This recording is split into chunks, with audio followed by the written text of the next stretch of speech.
Hello everyone, this is Cthulhuigi. Welcome to part whatever of whatever. We're just heading into Bianco Hills as the last major level we do for whatever reason. I can't really remember why I initially decided to do that, but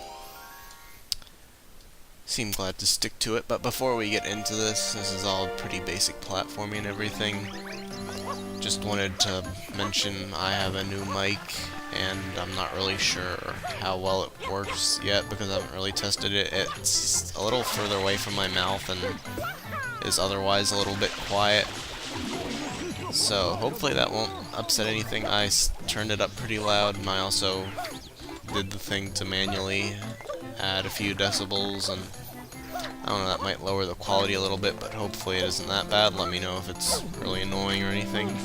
So I haven't done this level in ages, but appears to be something like this, and I'm gonna get the blue coin while I see it. I think there are a couple down here, but if my guide is telling the truth, every single blue coin is in the 8th level for this, which is interesting enough.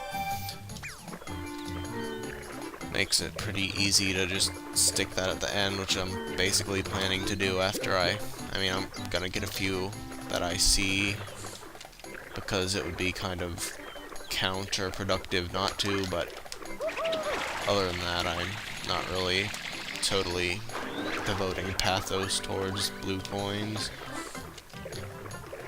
I am gonna look over here for the other one, though. I think it's over in this general area.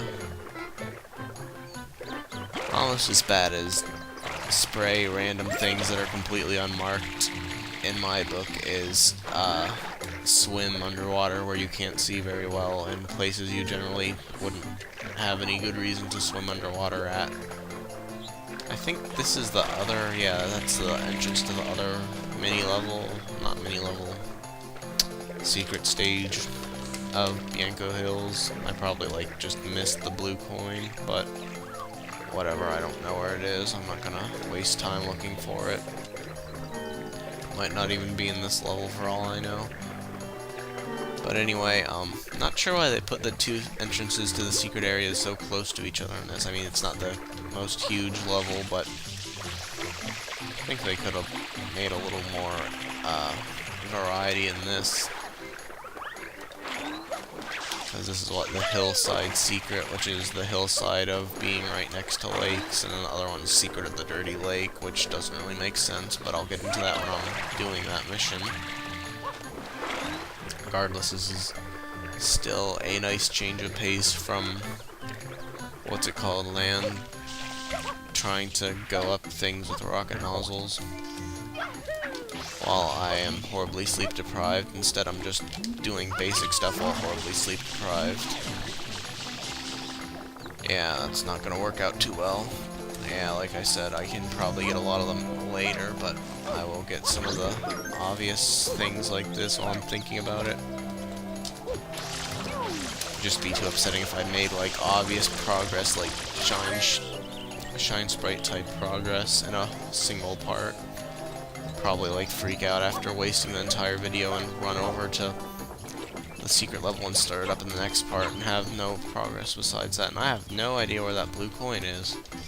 I'll keep a lookout for that other thing. I don't know why they have severed head pokies pop out of the ground, but I won't question it. Not doing me any harm. I'm pretty sure spraying those bells gives you a 1-up, yeah. Not quite as important, but we might... I was gonna say we might burn through them in Corona Mountain, but actually, after the very simple basic jumping section of it, they give you a free 1-up, so you basically have infinite tries there unless you really screw up. Yeah, they sort of just spam blue coins out in the open here, which is a nice change of pace from every other level. Wouldn't be a nice change of pace if you were playing the game chronologically, but you know what they say, playing things in a way that makes sense is probably the worst way to play them. Is that another one back there by the boarded up waters? I do believe it is. Wow, I'm gonna get like half of them in this part. Not that that's an amazing feat or anything, but sort of hoping to have a wacky blue coin frenzy at the last video.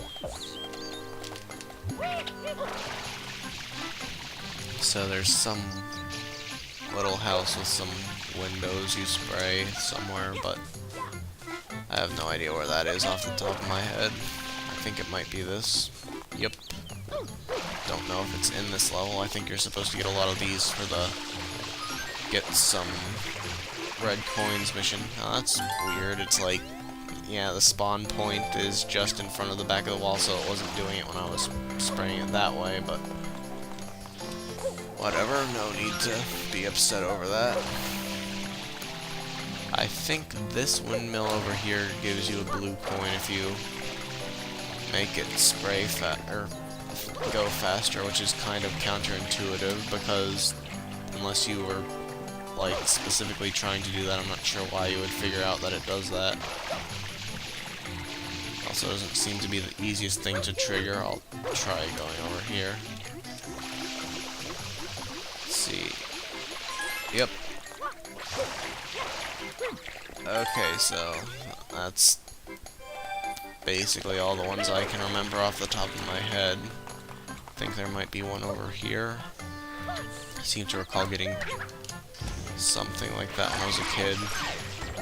Yeah, there are these things which are good for 100 coins whenever you want to get around to doing that. I don't think there's really a perfect mission for doing it. All of them have plenty of coins. Still don't get the logic that you can break them apart that way, but you can't do it other times. Whatever. Yeah, I think that's the lowest flying chicken I've ever seen.